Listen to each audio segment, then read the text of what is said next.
Je vous retrouve ce soir avec le même plaisir de vous servir. Madame, Monsieur, bonsoir. Dans l'actualité de ce soir, que coûte un mouton en fonction de sa morphologie sur le marché de moutons à Cotonou en cette veille de la Tabaski? Vous suivrez un élément à ce propos dans ce journal. Le groupe de presse ITV international constitué de Eden TV et Diaspora FM veut étendre son influence dans toute l'Afrique. Une mission conduite par Donklama Ballo, le directeur général, était au Tchad pour échanger avec le Premier ministre tchadien. Hors de nos frontières, la République démocratique du Congo était au menu de la quadripartite de l'Union africaine à Luanda. On en parle. C'est tout pour le sommaire.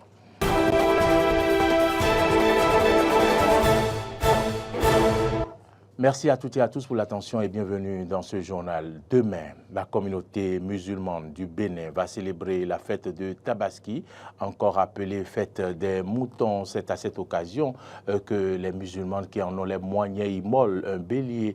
À la veille de cette célébration, nous avons effectué une descente dans un marché de moutons à Cotonou. C'est un reportage de Carnot François Ngbedirinton. Appelée encore l'Aïd el-Kébi, elle signifie la fête du sacrifice et est la plus importante fête musulmane. Une occasion pour les musulmans d'immoler un mouton en souvenir à l'ordre divin donné à Ibrahim pour qu'il sacrifie son fils Ismaël. Au marché de vente de moutons à Songo, les prix varient d'un mouton à un autre. Il y a beaucoup de gens qui disaient qu'il n'y a pas l'argent, et puis nous on a amené ça, c'est moins cher. Il y a au moins pour 60 000, il y a au moins pour 100 et quelques mille, ça dépend. Le mouton que tu veux, quoi. C'est ça. Et puis ça, là, on a amené ça à 600 000. Que disent alors les clients face à ces coûts? On vient là, on voit savoir les marchés, comment c'était d'abord, avant de faire le programme. Mais on a déjà des programmes, c'est parce que quand on était prêt de payer le mouton, là, ça reste au moins... Dans la semaine, là, on va faire la fête. Normalement, on doit payer des moutons ou bien des cèpes, mais on vient contrôler, voir comment les marchés étaient d'abord. On est venu consulter comment les prix sont pour pouvoir payer. Bon, par contre, on voit que c'est un peu cher. D'autres disent que c'est cher, d'autres bon. En tout cas, c'est les moyennes quoi, de ce que tu as dans la poche. Bon, ça dépend. Moi, ce que j'ai choisi, c'est abordable pour moi quoi. Et puis, je suis en train de discuter, je n'ai pas encore fini d'abord. Les vendeurs de moutons espèrent vendre, même si dans le rang des clients, la morosité économique est évoquée. Et puis en bref, des pèlerins béninois souffrent et alertent depuis la Mecque. 3 difficultés majeures sont soulevées. Logés à 3 voire 4 km du lieu saint, et ces pèlerins sans moyens de transport à leur disposition sont contraints de parcourir à pied cette distance en aller-retour. Un véritable parcours du combattant, dénonce-t-il. La deuxième difficulté, c'est aussi bien la qualité et la quantité des plats qui leur sont servis. De plus, des pèlerins disent ne pas avoir les 3 repas au quotidien. Face à ces problèmes auxquels ils sont confrontés, ils disent ne savoir à quel saint se vouer, rapporte Guérit Info, puisque la délégation officielle censée être à leur côté en terre saoudienne est introuvable. L'ambassadeur du Bénin qui a été informé de leur peine n'a pas encore trouvé une solution. Espérons que le gouvernement béninois agira pour le bonheur des compatriotes musulmans qui sont allés accomplir ce pilier important de la foi. Et je l'annonçais en titre, étendre son influence dans toute l'Afrique, bien sûr, en commençant par l'Afrique francophone, et entre autres les objectifs que le groupe de presse ITV international constitué de Eden TV et Diaspora FM s'est fixé. C'est dans cette optique que Donklama Ballo était au Tchad pour rencontrer le Premier ministre et certains membres de son gouvernement. Suivez ici le compte-rendu.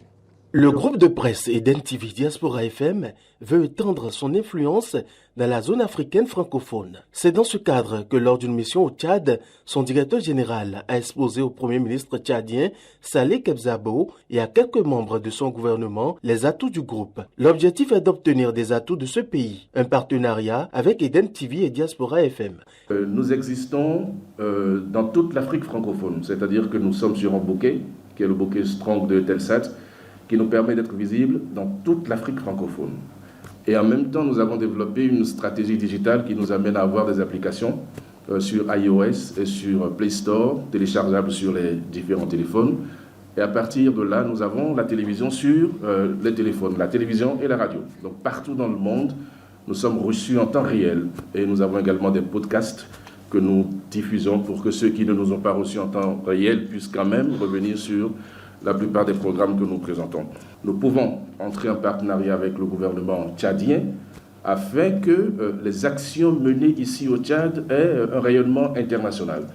Donc nous sommes prêts, nous, à être asservis de courroie de transmission et de promotion des actions du gouvernement tchadien et surtout à l'endroit de la communauté tchadienne au Bénin. Avant d'arriver ici, nous avons pris contact avec la communauté tchadienne au Bénin. Nous savons que le consul général est bien installé, qu'il y a une association bénino-tchadienne qui travaille sur la promotion de la communauté. Et donc, nous avons déjà pris des contacts pour que la culture tchadienne, les habitudes tchadiennes puissent être connues des Béninois et des autres pays que nous couvrons. Pour nous, c'est important. Et même avant d'arriver ici, nous avons pris langue avec la communauté béninoise au Tchad, que nous allons rencontrer pour voir un peu dans quelle mesure cette communauté a pu s'intégrer ici, quelles sont ses difficultés, qu'est-ce que nous pouvons faire pour que cette communauté soit mieux développée, que ses actions soient connues de par le monde. Et donc nous avons besoin d'être en partenariat avec vous pour la visibilité de chacune de nos actions. L'autre centre d'intérêt du directeur général de Eden TV au Tchad, c'est de développer son groupe de presse avec les médias tchadiens. Il l'a clairement exprimé en souhaitant des échanges de programmes et des brassages de personnel. L'autre volet de notre présence ici, c'est aussi de voir dans quelle mesure nous faisons des partenariats avec les médias qui sont ici. Nous avons la télévision nationale, mais nous avons également des médias privés. Donc pour nous, il s'agit essentiellement de faire des échanges de programmes, par exemple, de contenu, ou même des brassages de personnel pour que chaque pays, chaque média puisse savoir comment les autres travaillent. Donc, une politique d'immersion qui doit pouvoir permettre aux uns et aux autres de connaître les réalités qui sont les nôtres et qui sont également les vôtres. Donc ça, c'est des choses qui nous intéressent à plusieurs niveaux et nous espérons repartir d'ici avec tout au moins la promesse d'un partenariat, surtout avec l'État tchadien, le gouvernement tchadien, pour la visibilité des actions que vous menez ça et là. Autre information dans ce journal, des points focaux du développement durable de la francophonie sont en conclave à Cotonou depuis hier. Entre autres objectifs, cette rencontre vise à faire une revue des rapports nationaux volontaires des pays francophones qui sont candidats au forum politique de haut niveau des Nations Unies. C'est le ministre d'État béninois qui a présidé le lancement des travaux. Suivez.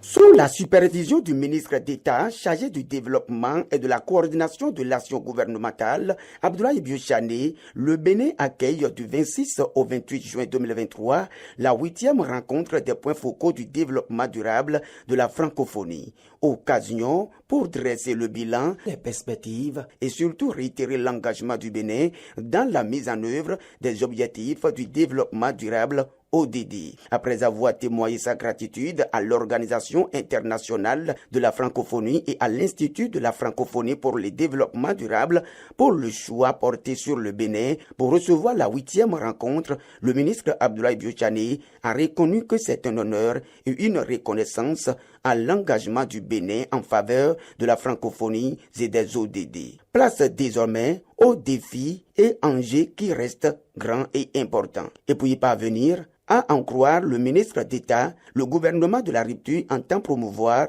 des cadres fédérateurs, des initiatives où s'échangent les bonnes pratiques et d'où émergent les positions communes nécessaires pour être plus audibles dans un monde à priorités diverses et variées. Je me réjouis que la rencontre annuelle des points focaux développement durable de la francophonie vienne combler cette attente et se trouve aujourd'hui à sa 8e édition.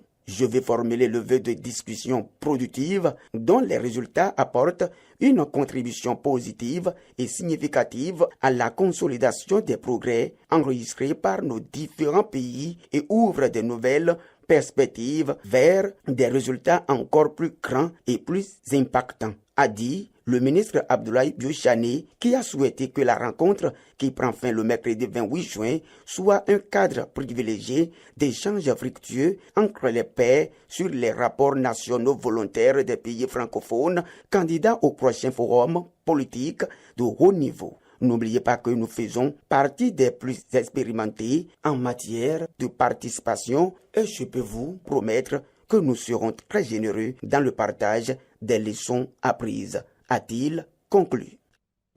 Il n'y aura pas de conseil des ministres demain, mercredi. Chose rare, la raison est la célébration de la Tabaski, la plus importante fête de la communauté musulmane.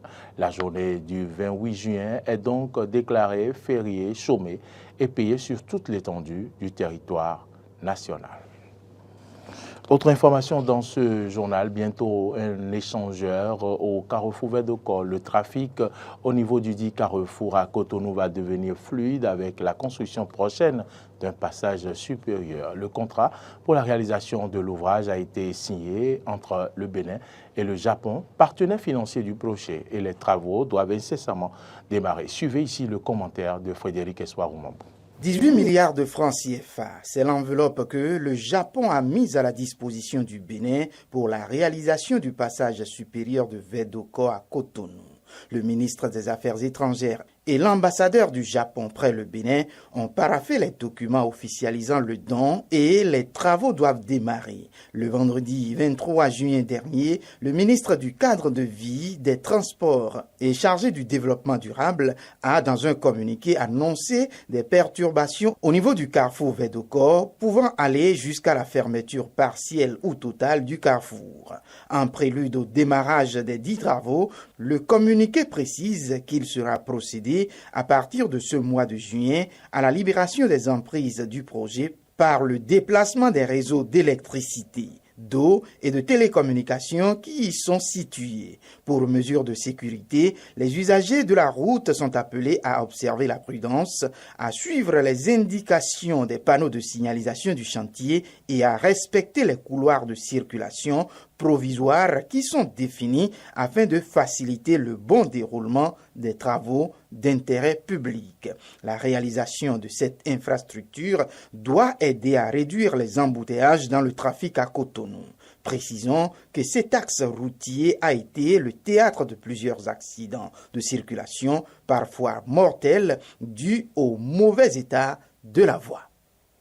Hors du Bénin à présent, la République démocratique du Congo était au menu de la quadripartite de l'Union africaine à Luanda. Hier, le Conseil de sécurité de New York a échangé sur l'enjeu du retrait de la MONUSCO du pays. Suivez.